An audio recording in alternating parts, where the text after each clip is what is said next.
Daddy, I'm sure, I'm damn sure, no way తన అలాంటి పని చేయదు. నేను కూడా అదే నొక్కి నొక్కి చెప్తున్నాను రా, కానీ నా మాట వీళ్ళెవ్వరూ వినట్లేదు. నీలవేణి గురించి నాకు బాగా తెలుసు డాడీ, నాకు బాగా తెలుసు డాడీ. తను ఇలాంటి పని చేయడానికి అవకాశమే లేదు. అవకాశం ఉంది. అవకాశం లేదు అన్నది మీ భ్రమ. అది ఇప్పుడు రెడ్ హ్యాండెడ్గా దొరికిపోయింది కదా. అప్పుడు ఎవరో ఆ నగల్ని దొంగిలించారని చెప్పింది. మరి ఇవాళ దొంగలించిన నగలు ఈ పూల కుండీలోకి ఎలా వచ్చాయి? దానికి సమాధానం చెప్పమని చెప్పండి. నిజంగా నాకు తెలియదమ్మా. ఇందాకటి నుంచి నాకు తెలియదనే మాట తప్ప అసలు నిజం మాత్రం చెప్పట్లేదు. కుండీల్లోకి నగలు ఎలా వచ్చాయో చెప్పమ్మా. ఏంటి వీడు ఇలా చూస్తున్నాడు?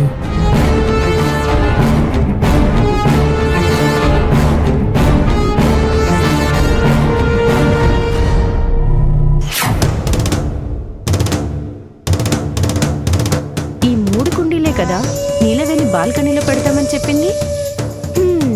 కరెక్టే.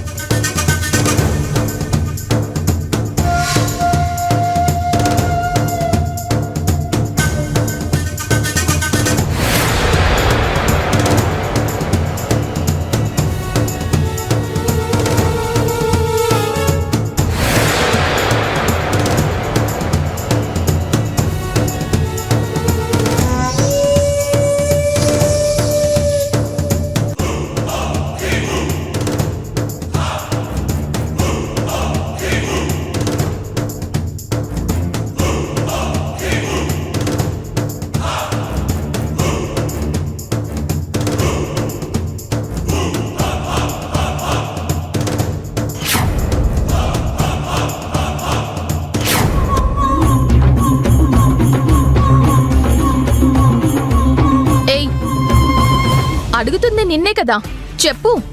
నోరు తెరిచి సమాధానం చెప్పు. సమాధానం చెప్పు, సమాధానం చెప్పు అంటే నేనేం చెప్పనమ్మా? నాకు తెలిస్తే కదా చెప్పగలను. నగలు దొంగిలించింది కాకుండా ఎంత పొగరుగా మాట్లాడుతుందో చూడండి. అందరూ కలిసి నీలవేణిని టార్గెట్ చేస్తున్నారా? భయపెట్టాలని చూస్తున్నారా? చెప్పండి. చెయ్యని తప్పుని ఒప్పుకునేలా చేస్తున్నారు. నువ్వు అనుకున్నట్టు నీ భార్య ఏమీ అమాయకురాలు కాదు బాబు. తనని ఇక్కడెవరూ భయపెట్టట్లేదు. చాలా తెలివిగా ప్లాన్ చేసి ఈ నగలన్నీ దొంగిలించి దాచిపెట్టింది.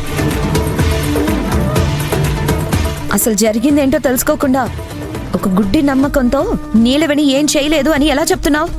ఎందుకంటే తనేంటో నాకు తెలుసు. తనకి దొంగతనం చేయాలనే ఆలోచనే ఉంటే ఇన్ని రోజుల నుంచి ఈ ఇంట్లోనే ఉందిగా. ఇంకెన్ని వస్తువులు దొంగతనం చేయాలి, ఇంకెన్ని దాచిపెట్టాలి? కానీ అలా చేయలేదే. పాపం, ఇంట్లో నా భార్య స్థానంలో ఉన్నా కూడా ఆ హోదా అనుభవించకుండా ఒక పని మనిషిలా, ఒక బానిసలా ప్రతి పని తనే చేస్తూ సైలెంట్గా ఉంది కదా. ఏ నిలవేణి, నిన్ను ఎవరు ఎన్నన్నా తలదించుకునే ఉంటావా? నేను చేయలేదు అని గట్టిగా చెప్పలేవా? నీకు ఈ దొంగతనానికి ఏ సంబంధం లేదని కొట్టినట్టు చెప్పొచ్చు కదా. ఏంటి తారక్, అది మాతో గొడవ పడేలా నువ్వే దాన్ని రెచ్చగొడుతున్నావు? లేదు, మీ దాడి నుంచి తనని కాపాడుకోమని చెప్తున్నాను. కాపాడుకోవాలా? మేమేమైనా సింహాలవా, పులులమా తనని వేటాడడానికి? అవును, మీరు అదే చేస్తున్నారు. లేదు లేదు, అంతకంటే క్రూరంగా ప్రవర్తిస్తున్నారు. అందరూ కలిసి తనని వేటాడుతున్నారు. నువ్వు చాలా టూ మచ్ గా మాట్లాడుతున్నావన్నయ్యా. ఎవరదే? ఓహో, నువ్వా? పిల్లదయ్యం. దీనికి సపోర్ట్ చేయడానికి నువ్వు మమ్మల్ని అందరినీ అవమానిస్తున్నావు. ఇంట్లో కనిపించకుండా పోయిన నగలు తను తెచ్చుకున్న కుండీలోకి ఎలా వస్తాయి? అదే కదా తనకి తెలియదు అని చెప్తుంది. తొందరలోనే ఆ కుండీల్లోకి నగలు ఎలా వచ్చాయో తేలుస్తాను. అప్పటి వరకు మీరందరూ తనని ఒక్క మాట అన్నా మర్యాదగా ఉండదు. అర్థమవుతుందా? చూడమ్మా, తనకి ఎంత బాగా సపోర్ట్ చేసి మాట్లాడుతున్నాడో, ఏదో తన గురించి గారికి అన్నీ తెలిసినట్టు. నిన్నగాక మొన్నొచ్చింది, తన గురించి నీకు తెలిసింది, కానీ ఇన్నేళ్లుగా మేము నీతో ఉంటున్నాం, మా గురించి మాత్రం నీకు తెలియదు కదా. తెలుసు, నీ గురించి తెలుసు, తన గురించి తెలుసు. హ, నీ గురించి బాగా తెలుసు కాబట్టే నేనింతలా మాట్లాడుతున్నాను.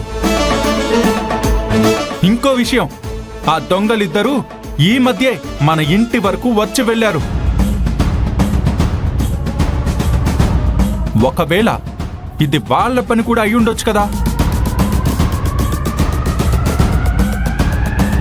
మీకొకరు నచ్చలేదు అంటే అందరూ వచ్చి మీద పడిపోతారు. ఛ! ఇది నువ్వు అనుకుంటున్నది మాత్రమే, అదే నిజం కాదు కదా.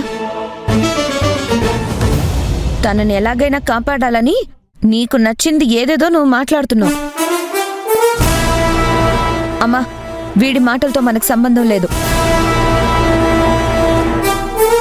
ఇవి ఎవరు తీశారో తెలియాలంటే పోలీస్ కంప్లైంట్ ఇవ్వడమే కరెక్ట్.